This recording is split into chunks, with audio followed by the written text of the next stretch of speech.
When it comes to driving for Uber and Lyft, you mainly have two options when it comes to your vehicle. You can use the one that you have or own, or you can rent one. And I gotta be honest, there are pros and cons on both sides. That being said, renting a car to drive for Uber and Lyft has become an increasingly more popular option. That being said, there are a lot of things you should know before doing so. So in this video, I'm gonna talk about the 5 things you really have to know and consider before renting a car to be an Uber driver and a Lyft driver. Number 1, review the terms. This is by far the most important thing on this video. Review the terms, because each company, each car, each instance is gonna be a bit different. Now, telling you right away in terms of the amount, because that's what you're probably curious about, you're looking, I'd say on average, of anywhere between $200 upwards, but I'd say about $250 to $350 a week is what you're going to be spending to rent that car to drive. Now, I will be talking about the kind of financial aspect of it later in this video, but that is something to consider right away. Not only in terms of all these nitty-gritty little things I'm going to be talking about, but just the price itself. How much are you going to be spending out of pocket? And that's the first thing you should know. Now, some car companies, and understandably so, might have you put down a deposit. Other ones don't. In addition, are you going through Uber and Lyft? There's a lot of different ways that you can go directly to Uber and rent a car, same thing with Lyft. Or going to a third party that's not really connected to Uber and Lyft, but a bit independent. These are all these different ways you can approach it. And I will say, there are new car companies popping up every day. Almost impossible to make a video about that, considering that there's new ones popping up all the time. I've tried to do some videos about different ones, but there's new ones popping up all the time. There's different deals popping up all the time. Uber and Lyft is also constantly changing their strategies. Like back in the day, Lyft, which was kind of crazy to look back on, used to have Express Drive, which they still kind of do now for like renting a car. But back in the day, if you did over 63 rides in a week, you could own that car, actually rent the car, but use it completely for free. Now, of course, they don't do that anymore. I'm pretty sure they lost money, right? But the terms are different. Now, in terms of what you should look into, 1, what are the insurance policies? Now, you should already have auto insurance and rideshare insurance, but some car companies might want you to have extra insurance on top of that. It, got to be honest, is probably going to be worth it. Now, it does depend. Some car companies might charge you only a little bit. Some might be a lot.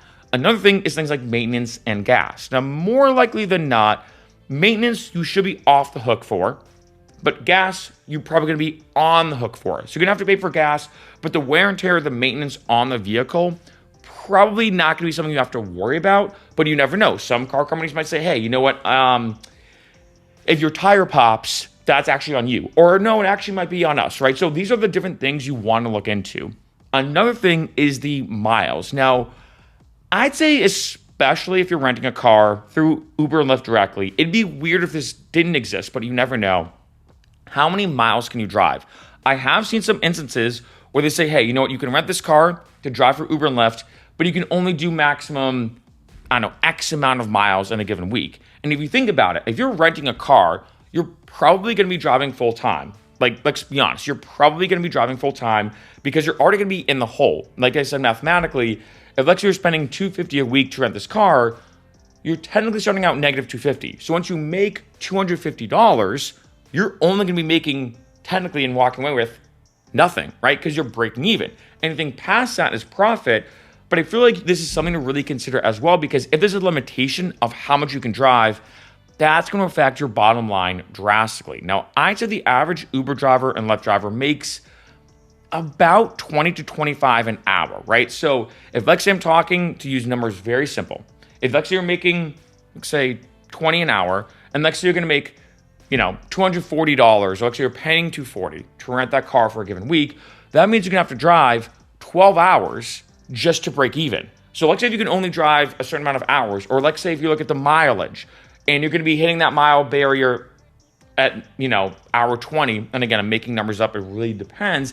This is something to be aware of. Now, I will say, most car companies do have an unlimited mile policy. That makes sense. If you're driving for Uber and Lyft, it'd be weird if there was a cap on how much you could drive, right? Most of them do say, hey, it's unlimited miles included, drive as much as you want, however you want, that kind of thing. Most are like that. But when it comes to every situation, whether it's you going through Uber and Lyft, whether it's like a third-party company that's indirectly connected to Uber and Lyft, but not really, maybe even based off the make, the model, the vehicle, all these different factors come into play. Before you sign, before you get ready to drive, review the terms and make sure you know everything you have to know before driving. Number 2, financial cost. This is another big one because let's be honest, you're watching this video because you're considering renting a car because you want to make money, right? You want to make money driving for Uber and Lyft. And this is where the math gets kind of annoying. I'm going to be honest about renting a car. Now, there are a lot of benefits to renting a car. Don't get me wrong, and I'll talk about those. But the financial cost can really eat at you. To use simple math, right? Let's say you're making on average $20 an hour. And let's say you're renting that car, and let's say it's $200 a week. That means you have to drive 10 hours just to break even. And at that point, anything past that is profit. But I put profit in quotation marks because you also have to look at the full big picture. Because let's say this. Let's say you drive, you make $200. You're like, oh, I just broke even. And let's say you make another $100. And in your mind, you're like, okay, just made another $100 in 5 hours because I'm making $20 an hour, right? Boom, I just made $100. That $100 is profit. I was making $20 an hour when driving. But not really, right? Because you drove 15 hours to make $300. But 200 of that goes to the rental company, goes to Uber or Lyft or whoever you're renting through. Which means if you do all the math out, you really actually only made $100 in 15 hours, which means you made about $6-ish an hour. Now, of course, I'm doing quick math here. The more that you drive, the more money you're going to make. But I think that's a big thing I say to a lot of people is when it comes to the whole financial aspect, I'm going to be honest, renting a car can be expensive. I know some people, depending on their credit, and there's a lot of different factors. When it comes to renting a car through these different companies, you will see it similar to like buying something on Amazon, where it comes to where you see the different makes, models, and of course, how much you can be spending per week. Some cars, I've seen some pretty cheap. I've seen some that were your bare model, and I think it was even like $140 a week. And I'm like, oh, wow, that's okay. That's actually way lower than what I've typically seen. I've seen other ones that are more expensive. And there's a huge spectrum. I've seen some, I think, even as close to $100 per week. But again, it really depends. It also depends on your driver rating sometimes. Like there are some car companies that say, hey, if you've driven for a while and you have a high enough rating after, let's say, 100 rides, we'll give you a discount. Or you unlock a new feature, almost like a video game. You unlock this new car, this deal.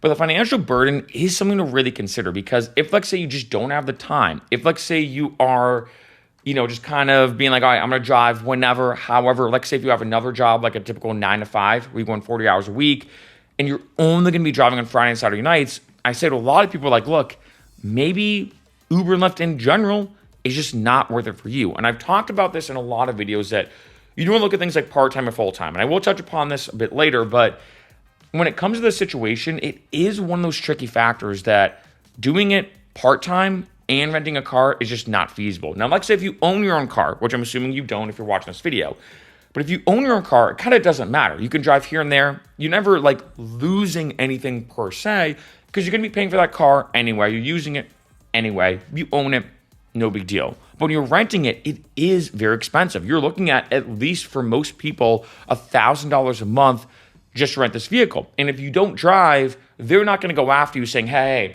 you haven't driven this week. Like, are you sure you still want to keep doing this? No. You could easily be losing money consistently on a consistent basis if you do rent a car. And I do want to say it does depend upon the person, right? Like one big thing I've noticed, and I've said this before in some videos, is I had a friend, I remember, who actually rented a car to drive for Uber, but she owned her own vehicle. Because in her mind, she goes, yeah, I know I'm getting that financial burden of that $200 a week is what she was spending. She goes, but I'm driving so much. She was putting in hours after hours after hours of driving for Uber. She goes, I'm not gonna lie though, when I look at all the math for her at least, she goes, I'm walking away better because all that depreciation, that wear and tear, the value of my vehicle going down doesn't exist when I rent one, right? All the wear and tear goes on the rental vehicle. And I think that is kind of why renting a vehicle can be so pricey in general. Like, I mean, if you think about it, I personally spend about $295, about $300 a month for my vehicle, right? You're talking about that, but for a week for most vehicles, right? And again, there is a spectrum, like I said, when it comes to renting. But I mean, it's funny that like the amount that some people might spend on their car for a month is the exact amount that you might be spending for a week when it comes to renting one. And I think that is partly because the depreciation, the wear and tear on that vehicle is going to be factored in because, I mean, if you're going to be driving a lot, which I'm assuming you are, that's going to bring that vehicle down a lot. You don't have to worry about that, right? So that is something to consider. Like say, even if you do own your own car, to rent one. But at the end of the day, I think I would almost maybe look into your schedule, try to figure out when you're going to drive, how you're going to drive, and look at all the numbers because the last thing you want to do, like I said earlier in that example, is drive for 15 hours a week, which I think is very small. I will say that. Make $300 and be like, okay, cool, I made $20 an hour on average. But then when you realize the burden of that financial cost for the rental, you actually only made $6-ish an hour. Not the best position. Number 3, insurance. Now, this is one I briefly touched upon earlier, but this one is very important. One, you should always, and make sure you do have auto insurance. Just have it, right? Goes without saying, even if you don't drive for Uber and Lyft, have auto insurance. Secondly, I do suggest having rideshare insurance. It's going to be an extra fee. You can potentially go through your same auto insurance company. Sometimes they have a policy. Or you may have to go through a third-party one or another one. So you might even have 2 different insurances because the last thing you want to do is be on the road, get into an accident. Your insurance doesn't cover you because you were driving for Uber and Lyft and they didn't know. Or maybe they don't cover Uber and Lyft accidents. So let's say if you were in a normal accident, they'd cover you. But because you had someone in your car, nope, sorry, you're on your own. Not the position you want to be in. The third thing, though, when it comes to insurances, is almost like a third tier, is with these car rental companies. Now, some have insurance included in the fee, some don't. This is why I suggest to review the terms. But I think this is one of the biggest terms to really look into is the insurance. Because, unfortunately, and statistically speaking, the more likely you are to be on the road, the more likely there's something to happen. Even if it's not your fault. Like, so you're driving, you get rear-ended, and it's not your fault. It was clearly not your fault, and clearly the other person's fault. The last thing to do is be in a position where, like, say auto insurance company says, I don't know if we're going to cover it, and like say there's a tricky thing going on, but then the car rental company says, hey, you're on the hook for this because of X, Y, and Z. This is something you do want to look into. Another thing is to ask them, and a lot of them do have some insurance tiers, and to kind of look into those nitty-gritty details. I think that is very, very important to be like, okay, if I do get into an accident or something happens, who's going to cover what? Like, will my auto insurance company cover that rental? Will the rideshare insurance company cover the rental? I mean, they should, and hopefully they do. But is there another insurance policy that, like, say you have to spend an extra $5 a week, and maybe, the rental company will cover you? Again, as you can imagine, this gets very, very tricky. And this gets very, if I'd say, like a huge tangled web of all these little things going on. But I think before you start driving, before you start getting on the road, to make sure these are all kind of covered and in place. Because I think insurance is very, very important. And most car rental companies, I think, do have some kind of policy or something you can look into. And I don't think this is a bad idea. Because one, or I guess just in general, you're going to be on the road a lot. If you're especially renting a car, you should be on the road a lot, again, to mitigate how much of that financial burden is going to be on you, especially if you look at how much you're going to make per hour, like I mentioned earlier.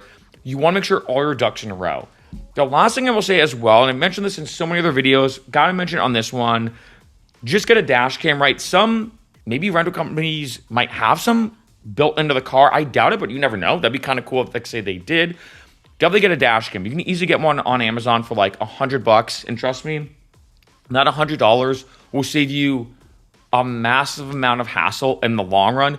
And I look into ones that are 2-way, meaning they film the outside of your vehicle and also the inside. As I've mentioned before, there are even 3-way ones now, where they film the front of your car, the back of the car, and inside. Because in this video, I'm not really talking about stuff that can happen with Uber and Lyft in terms of dispute with passengers, but you still want to be covered. Like, say you're in a rental car, and like, say somebody, for whatever reason, messes up your seat and causes cosmetic damage inside the vehicle. Is that on you? Well, the auto insurance company might not cover it. Your rideshare insurance company might not cover it. But is there insurance, like, say, for cosmetic damage? If, like, say, there's a passenger who, I don't know, does something weird to one of your seats or messes up the seatbelt or does whatever, if there's cosmetic damage, at least if you have the dash cam footage, there's a way for you to at least hopefully go about that, right? So just making sure you're safe rather than sorry is always important. Number 4, premium options. This one can get really dicey. I'm going to be honest right away because, like I said, when it comes to that financial burden, that financial cost, every week you are starting in the hole. You are starting in the red, You have to drive to break even and then continue driving to finally make a profit. Now, this depends, I think, more than anything, where you live, right? Your location is the number one factor that determines how much money you can make as a driver. I've mentioned that in a lot of videos. And I'd say on average, for the average Uber driver and Lyft driver, 20 to 25 an hour.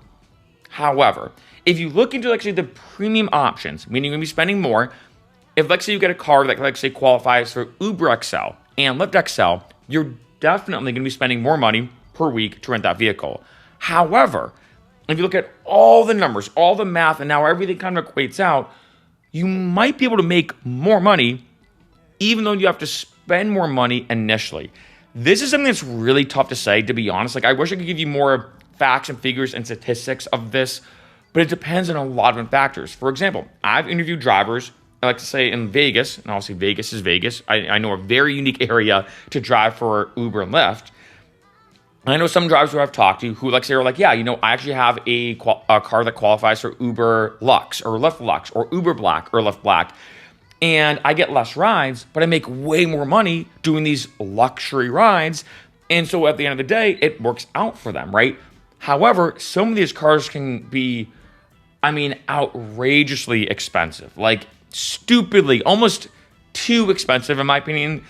And the last thing you want to do is, like I said, spend, like $600 for a week. And you're like, oh shoot, I just spent $600 for 1 week for this vehicle. And I'm not getting any Uber XL rides. I'm not getting any Lyft XL rides. I'm not getting any Uber Black or Lyft Black or Uber Lux or Lyft Lux.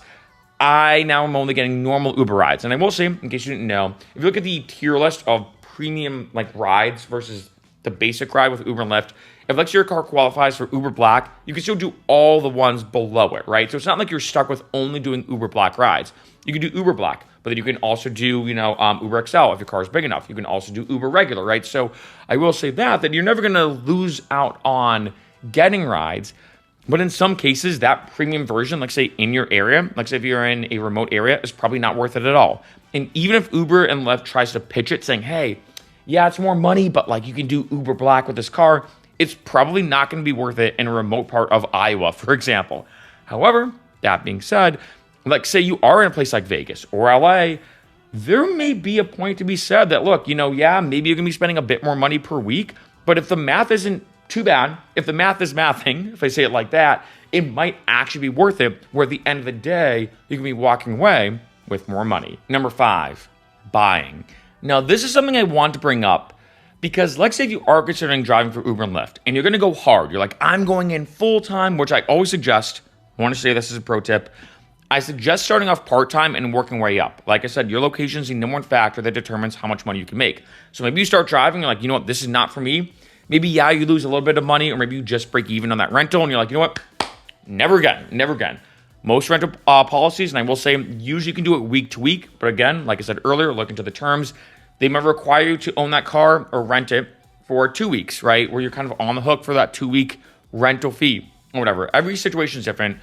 But I do suggest doing it part-time. That being said, like, you're doing it full-time. You're going all in. You're like, I'm going to be driving full-time for a while. I know this is what I want to do. I know that the hourly rate's great. I know that I like doing it, right? Like, do you actually enjoy driving or not? If all these things kind of fall into place where you're kind of locked in to doing it full-time, I might consider doing it with your own vehicle. And let's say you don't have one.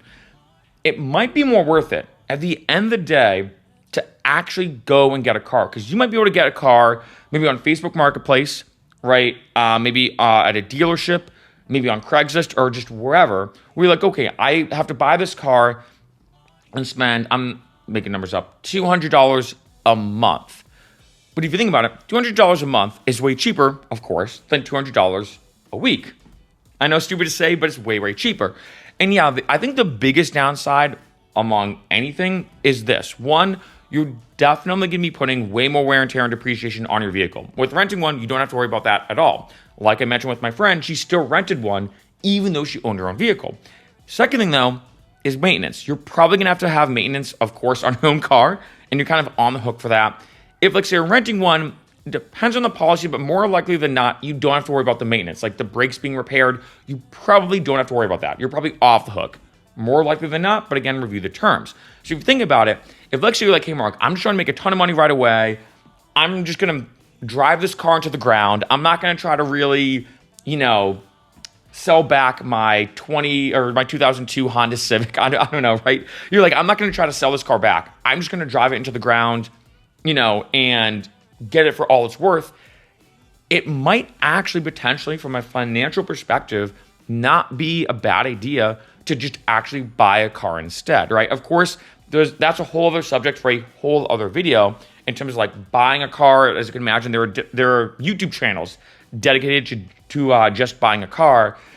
But if you look into the math, especially getting like a used car, which I definitely suggest doing, and going down that route, I mean, you're probably going to save way more money in the long run to just buy one on your own, drive it into the ground in terms of just getting as much as you can out of it. Yeah, you are going to spend stuff on maintenance, and you're going to have to, just be cognizant of the wear and tear and depreciation.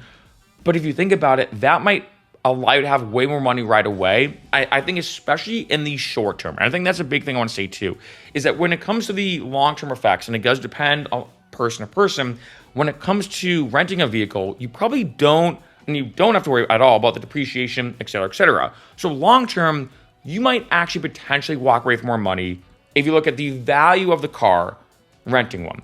But when it comes to buying one, if you don't care, honestly, about reselling it at all, if you're like, look, I don't care about reselling it, whatever, buying a car could be a way better financial option. And now, a bonus point is renting a Tesla. I feel like I could not make this video without mentioning this, because I feel like when it comes to renting a car, you have, I'm going to say, two different categories, like I briefly touched upon, in terms of a normal car, like you're just getting whatever because you just want to drive, or looking at the premium options. And if you look into the premium options, like I said, can be a bit ridiculous. I'm going to be honest. Like, some of them are absurd. I've even seen some that I think were almost like 4 figures or $1,000 a week to rent. And I'm like, all right, maybe in Vegas you could get your money back, but it's tough to say. The Tesla, though, or Teslas in general, are kind of a unique middle category where some of them aren't too much more. I mean, they're definitely going to be more expensive, don't get me wrong. But some of them aren't too much more. I talked to some drivers here in LA. They were spending $400 a week to rent their Tesla. And I'm like, all right, well, I've seen some cars that were just normal vehicles for $250. And I'm like, for an extra $150 a week, I actually think it's going to be worth it. Now, granted, your location's a massive factor, like I said. I also think LA loves Teslas, as we probably all know, right? So that's another big factor too.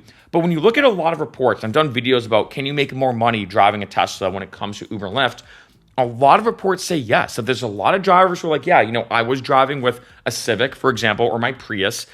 I then started renting a Tesla, and I'm now making way more money, even factoring in that rental fee. And the main reason why is, one, Teslas do qualify, typically depending on the Tesla, for premium options. This allows you to make more money. The second big thing, which I've not even talked about throughout this video, is tips. A lot of drivers report that after having a Tesla, whether they bought it, whether they renting it, whatever, they're making significantly more money in tips. And that can add up a lot. Like, I think one driver said the average tip amount they got was between $5 or $10 per ride. And that can add up very fast if you're driving all day, every day. If you're doing it full time, like I said, and you have that Tesla, it may be almost the best of both worlds, where on one end, you're not spending too much more money a week. I mean, like I said, the difference between $250 a week and $400, yeah, it's $150, but that may be nothing compared to the amount of money you can make with that Tesla in terms of premium rides, tips, and more. And then on the other end, if you think about it, like the amount that you're gonna walk away with, like, yeah, you're not spending all this money on these premium rides in terms of you don't have to spend $800 a week to rent a Mercedes or whatever. You don't have to worry about all these costs. You're kind of in this great middle ground where it's not too much more expensive, but you still get all the benefits of renting one of those premium vehicles. And that's why I wanted to finish off this video with a Tesla that I think if someone came to me, and like say they were in LA, to use an example, and they said, hey, Mark, I'm looking to rent a car. Which one do you think I should pick? If I had to pick one, I'd say look into a Tesla. Now, granted, there are some terms when it comes to a Tesla. You may have to almost like work your way up. Like I said before, when it comes to a video game almost, where you may have to drive with a normal Civic that you rent. And then after, I think it's like 100 rides, and like say you have like over like a 4.8 rating, for example, on your Uber rating, you then can rent a Tesla, for example, through Uber. If you fit all these different markers and everything, that may be worth it. And I would probably say to most drivers, again, I'm a former accountant, but I'm not your accountant. Everybody's situation is different. Renting a Tesla, I think, is something I would suggest to most drivers if you can, because the potential ROI or the potential return on your investment of how much more money you can make, especially if you're driving full time, is amazing with a Tesla.